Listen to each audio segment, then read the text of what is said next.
Hello and welcome to today's episode of Dr. Simone's Mindspace.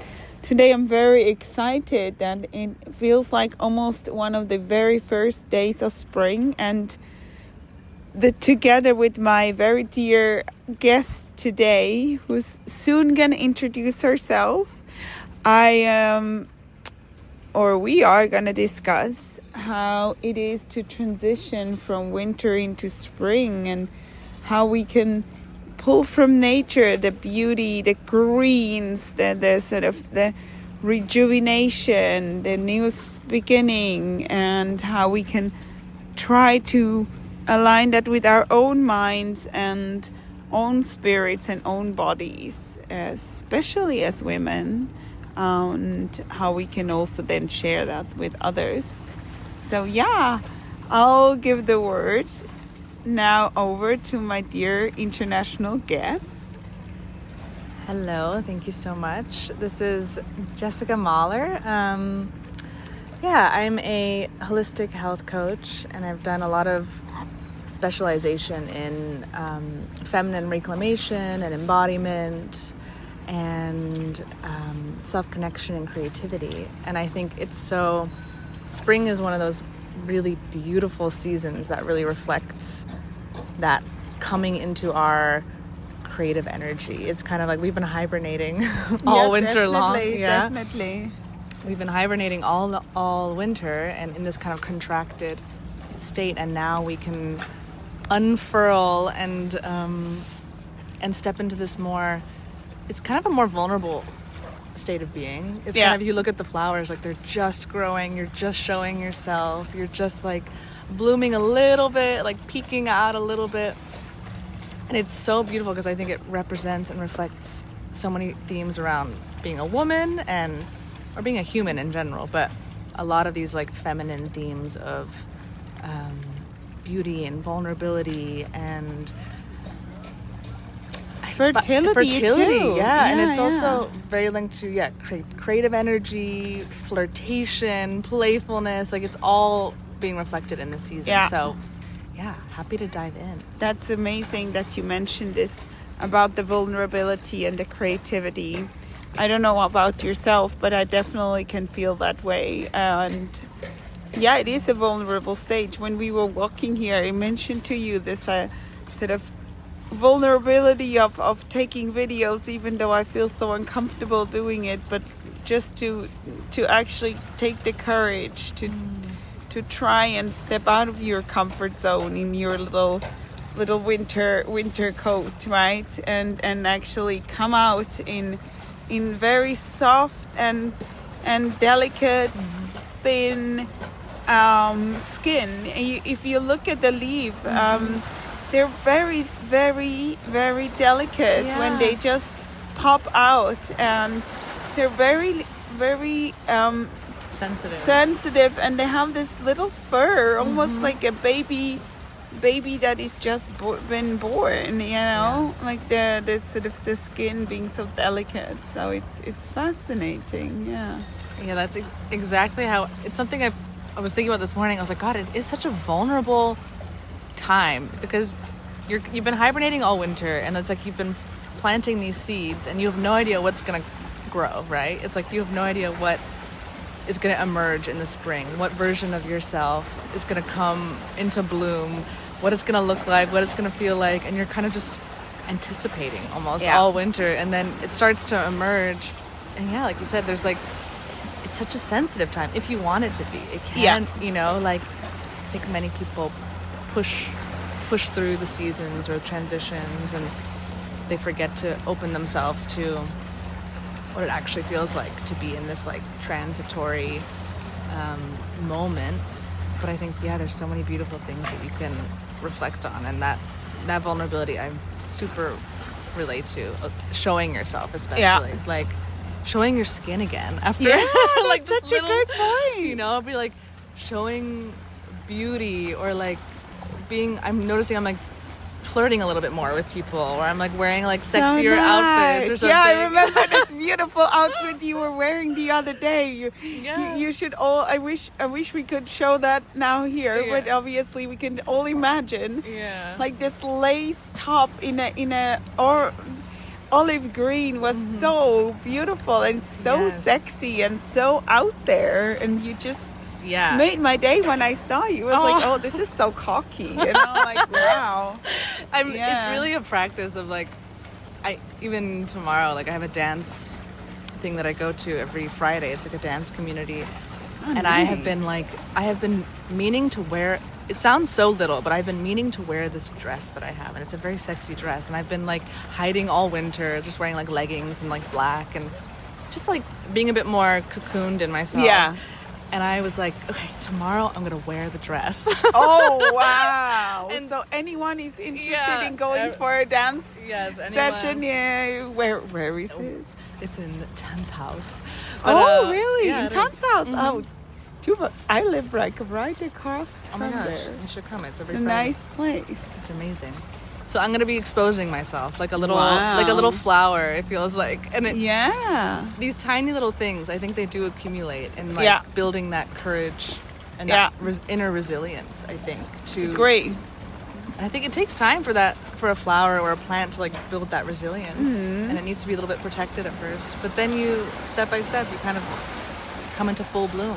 And I it's- think it's yeah. such an interesting aspect too about that, because if you look at which flower did survive the winter, about resilience. Mm-hmm. Not all flowers made it through the winter, or all plants, and for us that's in a way the same, right? As human beings. Yeah.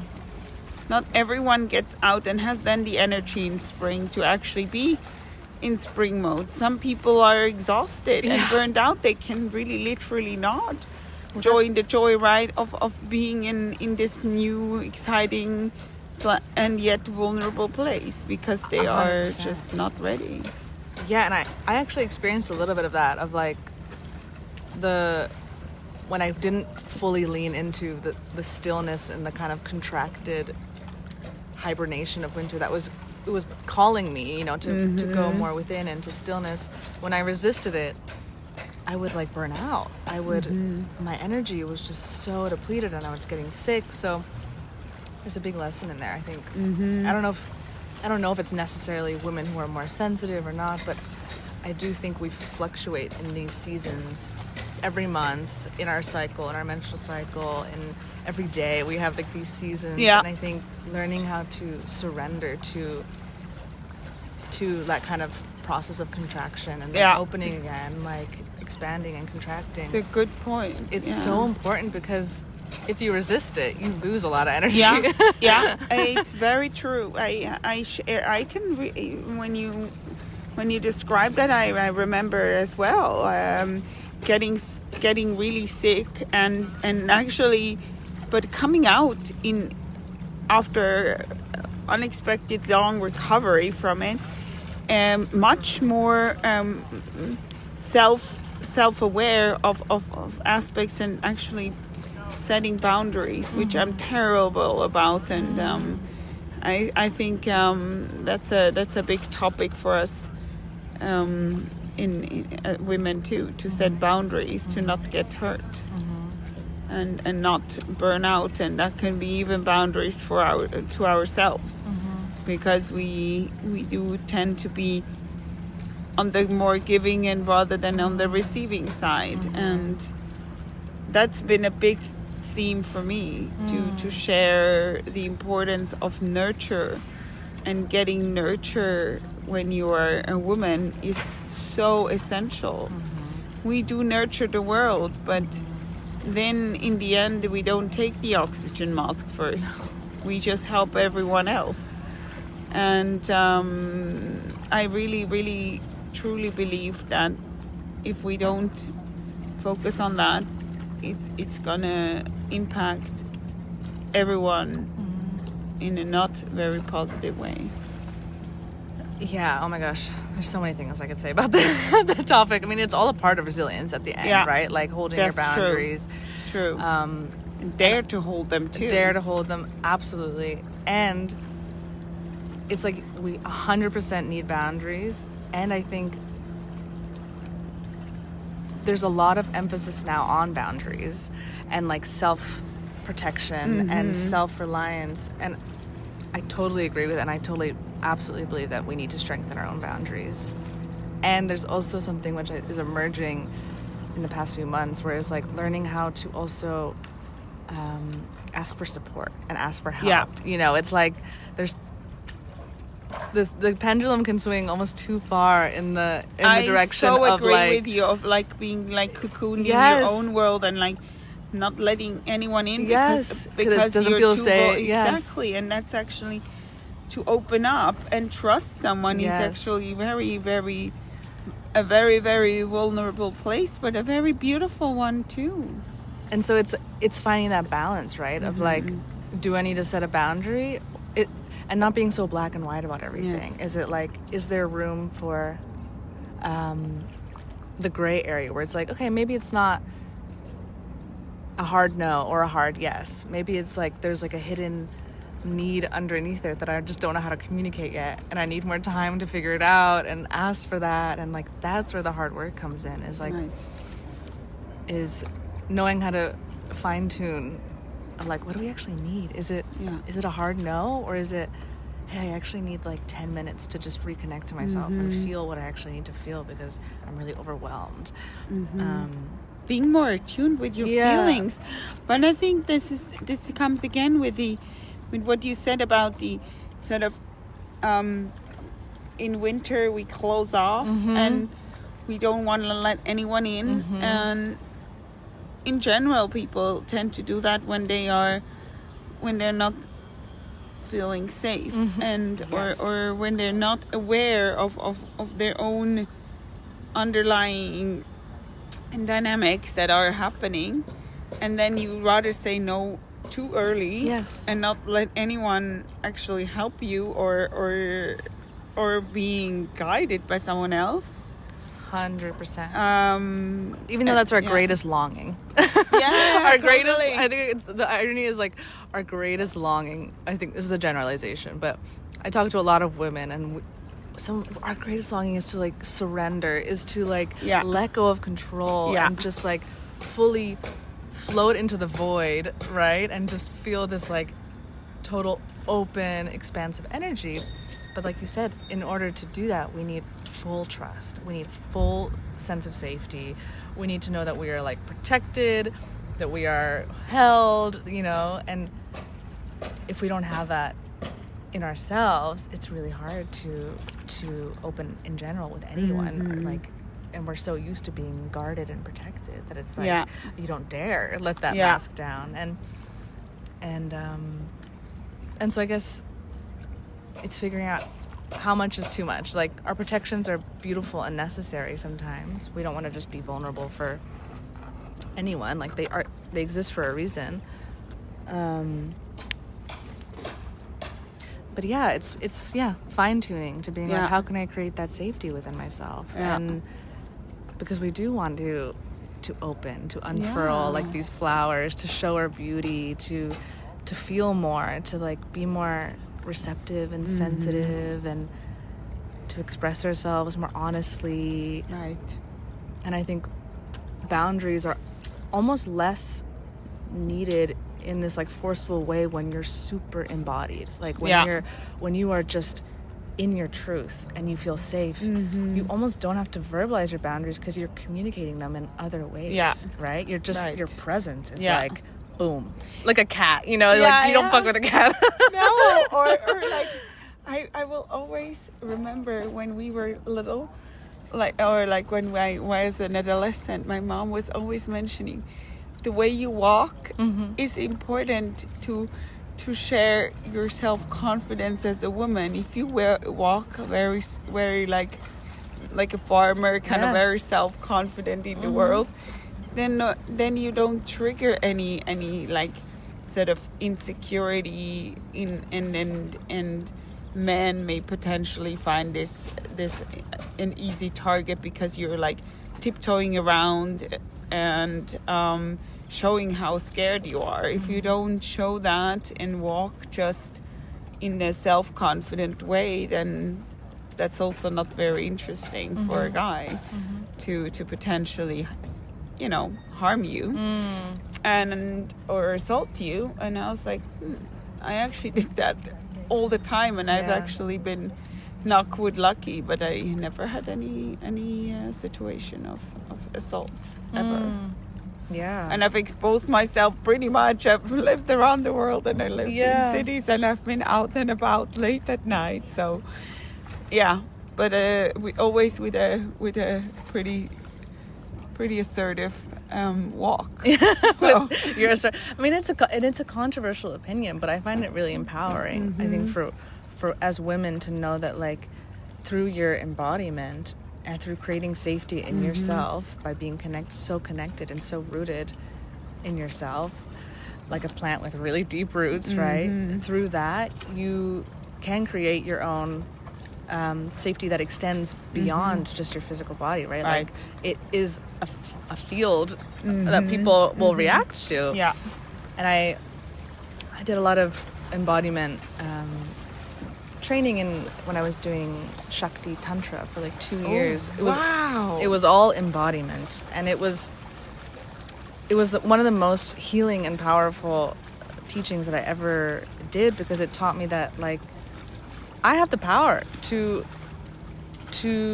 kind of not manipulate. It sounds so negative, but like, I just have the power to influence.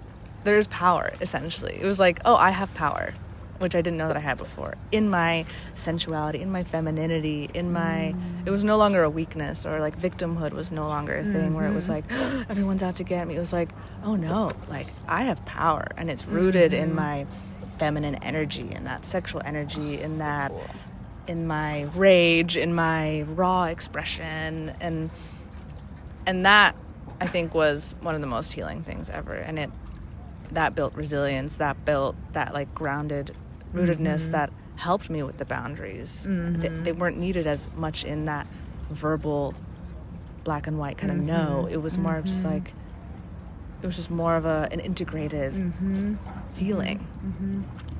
Fascinating. Yeah. I mean, you just touched a very interesting topic on tantra. How many black holes can we go down in one conversation? But I think, I mean, that could fill a whole podcast. But what I actually wanted to still dig into, considering the fact of spring and fertility and sort of all of that, and also the topic we just talked about the letting your guards down and being sort of letting someone else in, right? The sort of dynamic in the sexual interaction, about the seduction, the sort of roles you have in the sexual attraction to each other, or sexual acts, it is so often I hear women being like, well, I just do it for him, and I'm like, or he wants sex, and I'm like, okay, has he or she, your partner, done any kind of attempt to please and satisfy you before they ask for their own sort of needs? And in the majority of the situations, that wouldn't even cross their minds, and or they don't dare to ask, or they're not in the space for it.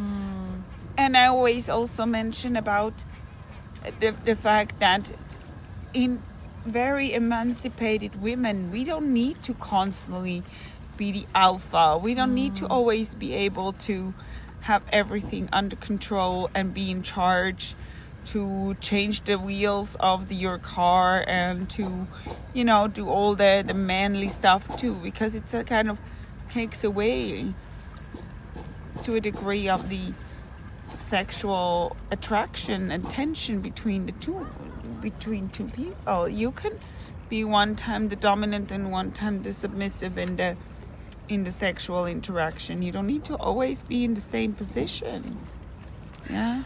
Yeah, it's such a huge topic. I could spend like hours talking about polarity and the language around masculine and feminine. I think it's so complicated, and I think it's been simplified a lot, especially in like online spaces. And I think it's really, and I've also simplified it myself. I've been guilty of like trying to fit into one box or another, or really playing in the extremes. The one thing I have to say is like, there is a beauty when you do go into the extreme and you consciously, you don't identify like, I'm a woman and I'm feminine and da-da-da, but you say, okay, I'm gonna play with this energy in the extreme. Because when you do it in a playful way, knowing that you can on the spectrum play in the masculine realm or in the feminine, whatever that means for you, but in this like yin yang, the polarity of receptivity and more of like the giving, leading nature. There's a lot of definitions, but when you play in that, it's very healing. So in the Tantra realm, for those 2 years, I was playing in that very polarized extreme of the feminine energy to heal what you were talking about. That how can I receive more? How can I soften? How can I how can I hold more sensation and pleasure in my body? That's another thing. How can I express myself authentically and not be afraid that I'm too much? Yeah. Right? How can I use my voice? How can I, and this applies to like sexual situations, but also just being a human, right? Yeah, it's like, how can I just say what I'm thinking, honestly? And the embodiment and all these things. And I think it related to the whole idea of spring, there's something about like pleasure, and there's something about sensitivity, and women also, they can pull from this season to really open into that softness of getting to know your sensuality and your pleasure, because that is honestly where your power is. And I agree. You have to build your own relationship with your sensuality. Only you will know what opens you, right? It sounds so cheesy, like what opens you like a flower, but really. But I think it's very, and this goes back to this comment that is so common when you have couples that especially the women are not there to ask for their sensuality, for their sexual needs to be met, because they also don't dare to open up, and potentially and becoming more vulnerable. And I mean, guilty of not expressing my feminine energy for decades. Oh, same. So much. I mean, I still struggle with it. Still struggle. Oh my gosh, every day. Yes, absolutely. Because in our societies, in order to get ahead, you're supposed to act like a man in order to be taken seriously to a degree. Or at least that's what we think, And some societies or some cultures are better in embracing the feminine and respecting women in their feminine way. Say Russian women are very self-confident in their dressing. They dress very sexy, and they are actually still very much in charge. But they don't need to hide behind flat shoes and a suit. They actually go out there and wear their pencil skirts and the highest heels and have their beautiful blonde hair out there and all the makeup and all the jewelry, whereas we maybe try to push that away and be more masculine in our way, just because we were insecure and didn't dare to express that feminine energy, because that would make us vulnerable and not taken seriously, maybe, or that was the fear of not being taken seriously. Yeah, and I always, when we use these terms, sometimes I'm like, what are we actually saying when we say masculine and feminine? Right. This is where it gets a little bit, sometimes we just put a label on something because it's easier to understand. But when you really get to the nitty gritty of it, what are we actually saying when we say masculine and feminine? Because we're still working with like stereotypes at the end of the day. And I think right now we're in a point in time where everything is evolving. Like, of course, the extremes exist, the polarity exists, but we're also learning as humans to integrate both now. And I think we're coming to this really interesting point where we have the option to bring both energies together within us and have that kind of union within us. But first we have to heal separately. You know what I mean? Yeah.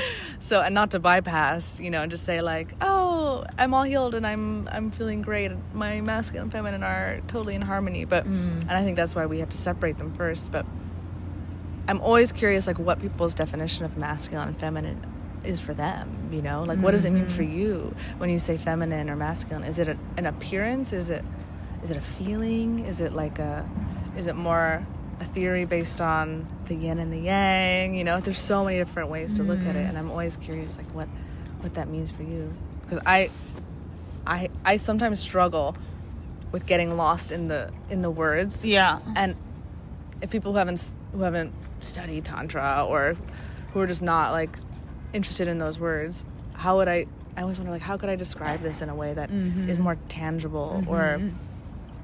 And sometimes nature helps. Yes, definitely. But like sometimes looking at like very raw examples helps, of like the receiver and the giver, or do you have any good example you could pull? Yeah, I'm like, this is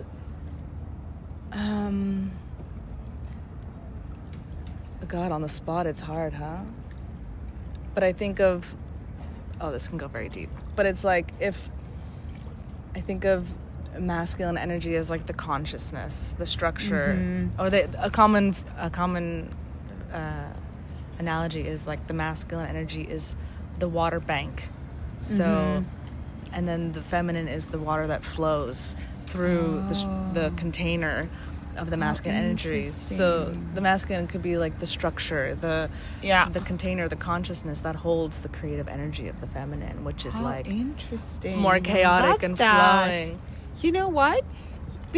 With you saying this and bringing this analogy, that actually created such a positive image for the feminine energy, for the feminine in me, that I've never thought of. It's one that is not, quote unquote, contaminated with any cultural, societal expectations of what the feminine is supposed to be. Yes. The feminine, the submissive, the passive, the nothing, the nothing that you sort of as an independent woman really want to associate with. Yeah. And then it becomes like sort of I don't need this, I don't want this.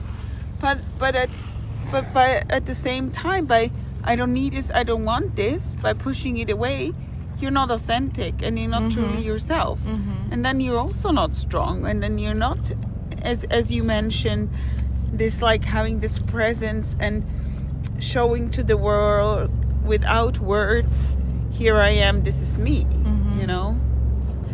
And I think the feminine is like, it's just pure life force energy. Like, that's kind of how I see it. It's just, you can't contain it. You can't reduce it to a word or to a description. It's everything. It's like, it's just pure creation. Yeah, creating a new human being. So sometimes reducing it to just like, she receives, or she's, submissive. I'm like, that is so not in service of what the feminine really is, which is like this, it's everything. It's everything and nothing. It's like, it's life and death. It's and it's like this creator. Yes. The creator of new human life. Yeah. I love and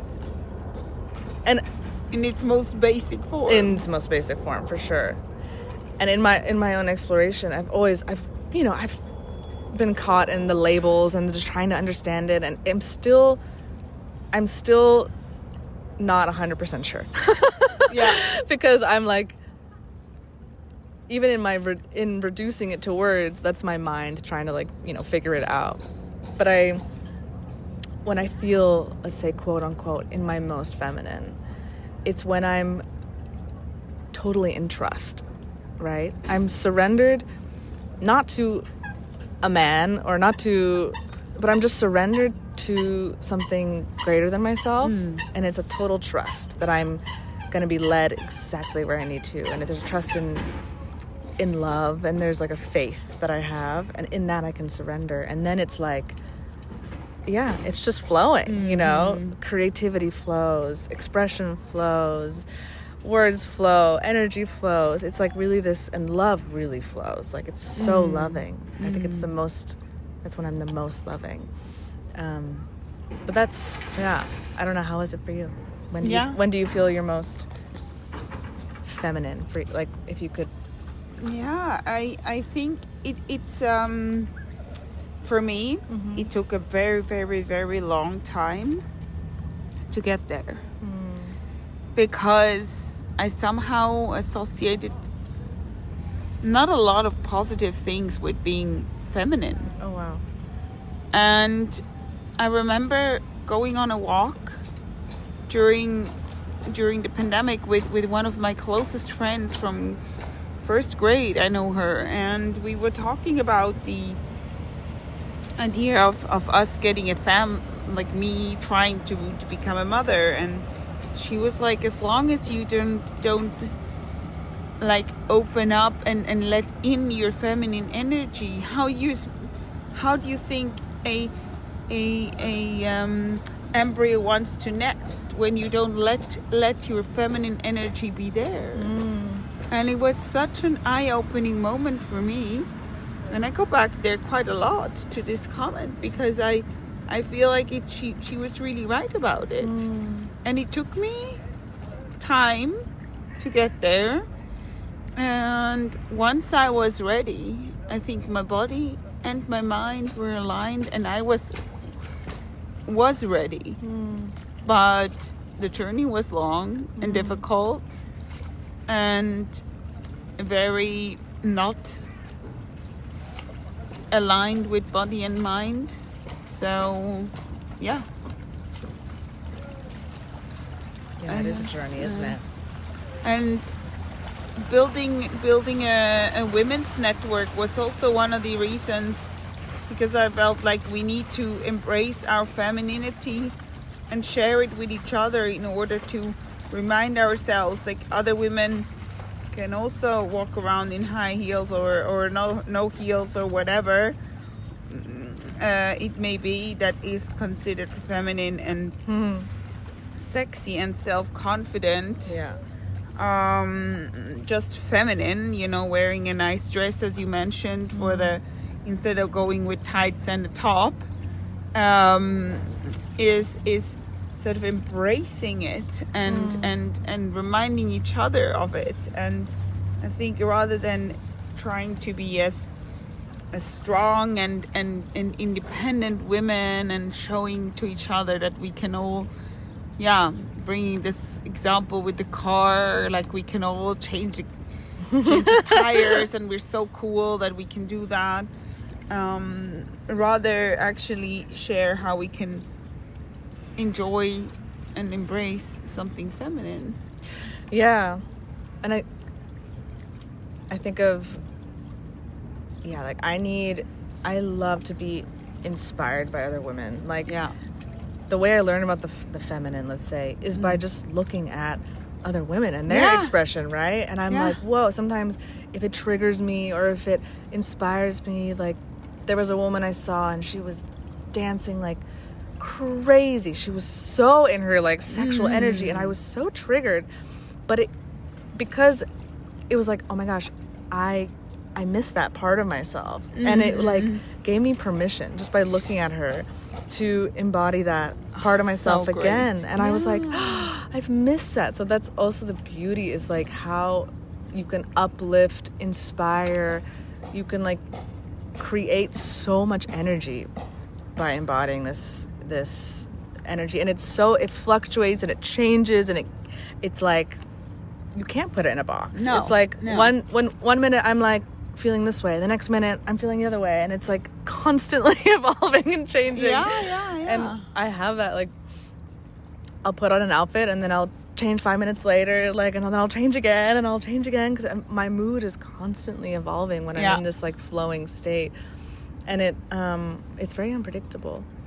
But I think, what you're saying about having sisterhood and women that inspire you, it's like, that to me was one of the most healing and transformational parts of my journey of, like, reclaiming some of my feminine power back. It was like getting that permission slip from other women. Yeah. And, like, whether it wasn't, sometimes it was women who were so in their sexual energy, but they were wearing sweatpants. Yeah. That was also something that was so amazing. Like, women who didn't even have to dress a certain way. It was just in their energy. Yeah. Or, like, I love that. You know, like, to also move past the ideas that we have around you have to look a certain way or behave a certain way to be feminine. Like, reclaiming my inner child and my playfulness was so a huge part of my innocence, was a huge part of my feminine reclamation, and my dorkiness, or, like, my obsession with nature and horses. And that was also so important for me to realize, like, that's just as feminine as when I'm in my, like, seductress wearing heels and lingerie, you know. They can all exist. They can all exist. Or, like, the fierce, angry, ugly version of myself. That's a huge aspect of my feminine that I'm still learning how to bring into, like, relationship and show to people, because it's scary. Yeah, it's wild. You were also not taught not to be that. It's such a taboo to be, and then we suppress those emotions. Even though I always tell parents when I work with kids and also with couples, hey, the whole rainbow of emotions need to be okay. You can't just cut out half the colors. We need to let all emotions be present. And I mean, it's not that I find it easy when my son is crying because I said no or something. You know, it's not an easy feeling, but hey, it's normal. And it's important to also give permission to be angry, sad, upset, and not only sunshine. 100%.